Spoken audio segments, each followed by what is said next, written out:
జై స్వరాజ్ టీవీ ప్రేక్షకులకు స్వాగతం. ఈరోజు ఏం సంగతుల ప్రోగ్రాంలో తెలంగాణలో కేటీఆర్ మరియు హరీష్ రావు మధ్య గొడవ ప్రచారానికి మనం సోషల్ మీడియాలో చాలా చూస్తున్నాం. సో దాని గురించి ఏది నిజం ఏది అబద్ధం అనేది మన సీనియర్ రిపోర్టర్ అయిన రఘు గారి మాటలు తెలుసుకుందాం. సార్, ఇప్పుడు మనం కేటీఆర్ హరీష్ రావు గురించి చాలా ఇష్యూ చూస్తున్నాం. సో ఆ ఇష్యూలో ఏది నిజంగా దానివల్ల కేసీఆర్ పడిపోయారు, ఆయన ఆరోగ్యం ఇదైంది అని చాలా రూమర్స్ వస్తున్నాయి. ఏది నిజమంటారు? ఇది అది ఒక దుర్భేద్యమైన కేసీఆర్ గారి ఒకవైపు ఏమన్నా కేసీఆర్ గారి హౌస్లోకి అంటే అధికార భవనంలోకి అసలు ఎవరికి మంత్రులకు కూడా ఎంట్రీ లేదు అన్నటువంటి కథనాలు ఒకవైపు వస్తుంది. ఆయన నివాసంలోకి ఇదని చెప్పేసి అదే సోషల్ మీడియాలో వచ్చాయి.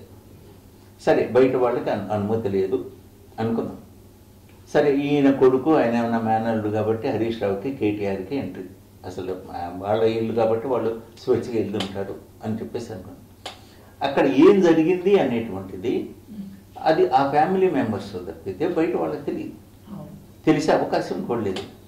అదనమాట ఏదో పోసగుచ్చినట్టు ఏదో కళ్ళప్పకి చూసినట్టు అనమాట వీళ్ళు కథలుగా ప్రచారం చేస్తున్నారు.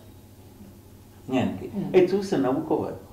ఎందుకంటే కేసీఆర్ అనేటువంటి వ్యక్తి చాలా స్ట్రైట్ ఫార్వర్డ్ ఆయనకి. అంటే తనకి ఏమిటంటే చాలా ఒక సంకల్పంతో అనమాట ఒక ముఖ్యమంత్రి సీట్లోకి వచ్చిన తర్వాత ప్రయత్నం చేశాడు.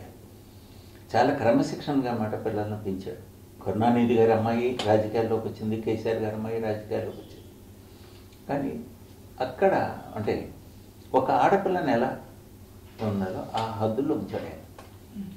అట్లాగే ఇక్కడ కేటీఆర్ కానీ హరీష్ రావు కానీ ఎవరైనా సరే ఆయన దగ్గరికి వెళ్ళేసి ఎదురుగా నిలబడి మాట్లాడటానికి నోరు పెంచడానికి కూడా ధైర్యం చేయదు, సాహసించదు. ఎందుకంటే ఇప్పుడు హరీష్ రావు ఉన్నాడు, అంత సీనియర్ అంటే ఉద్యమంలో అనమాట కేసీఆర్ గారిని వెన్నంటూ ఉన్నాడు. అలాంటి ఆయన అనమాట ఈ సెకండ్ టర్మ్లోకి రాగానే ఆయన్ని పక్కన పెట్టేశాడు. పక్కన పెట్టేసి పైగా ఈటెల రాజేందర్ యొక్క ఎలక్షన్ దీని మీదకి వచ్చేటప్పుడు ఇన్ఛార్జిగా అన్నమాట హరీష్ రావుని పెట్టారు. అయినా ఏ స్టేజ్లో కూడా హరీష్ రావు తన అసంతృప్తిని కానీ ఇది కానీ వ్యక్తం చేయాలి, సైలెంట్గా ఉండిపోయాడు. అది కేసీఆర్ గారి పట్ల ఆయనకు ఉన్నటువంటి గౌరవం. ఆయన ఎదురుగా అనమాట ఏమేమి మాట్లాడరు. అందువల్ల హరీష్ రావు గారు కేటీఆర్ మధ్య జరిగినటువంటి ఇన్సిడెంట్ అనేటువంటిది ఒక కుక్కుడప్ స్టోరీ. సరే, వాళ్ళిద్దరికి ఏదో జరిగింది, అక్కడ జరిగింది ఏమిటనేటువంటిది ఎవరు చూశారంట? అక్కడ ఏదో ఇట్లా జరిగింది అట్లా జరిగింది వాళ్ళు ఏదో కళ్ళతో చూసినట్టు కథనాలు ప్రచురించారు. అసలు ఎవరు చూశారు? అది వాళ్ళకి ఎలా తెలిసింది? ఒక కేటీఆర్ కానీ లేకపోతే హరీష్ రావు కానీ మేము ఇట్లా దెబ్బలాడుకున్నాం మేము తీసుకొని చెప్పి పబ్లిక్కి చెప్పుకోరు కదా. సింపుల్, ఇది ఆ స్థాయి నాయకులు. అది కేసీఆర్ గారి గురించి అది ఒకటి చిన్న లాజిక్ ఆలోచిస్తే మనకే తెలుస్తుంది. నాకున్నటువంటి ఇన్ఫర్మేషన్ ప్రకారం ఆయన డిస్క్ అరిగిపోయింది, అది సర్జరీ చేయాలి. ఎన్నికల ముందు అప్పటికే ఒకసారి కొద్దిగా అస్వస్థత వచ్చి హాస్పిటల్ పాలయ్యారు. ఎన్నికల ముందు కొద్దిగా రెస్ట్ తీసుకున్నారు, వచ్చారు. అందువల్ల ఎలక్షన్లో ఇవన్నీ కూడా టూర్ చేశారు, హెక్టిక్.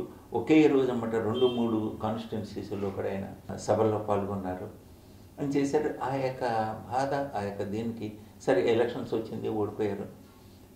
మళ్ళీ అసెంబ్లీకి వెళ్ళటం, ఆ యొక్క అవమాన దీన్ని ఎదురుగా అనమాట సభ ప్రతిపక్ష నాయకుడిగా ఆ కళ్ళారన్నమాట చూడటం అనేటువంటిది కూడా ఆయనకి ఇబ్బందికరమైన పరిస్థితి. అందువల్ల ఇది పెండింగ్లో ఉన్నటువంటి ఈ యొక్క ఆపరేషన్ అనేటువంటిది మొన్న చేయించుకున్నారు.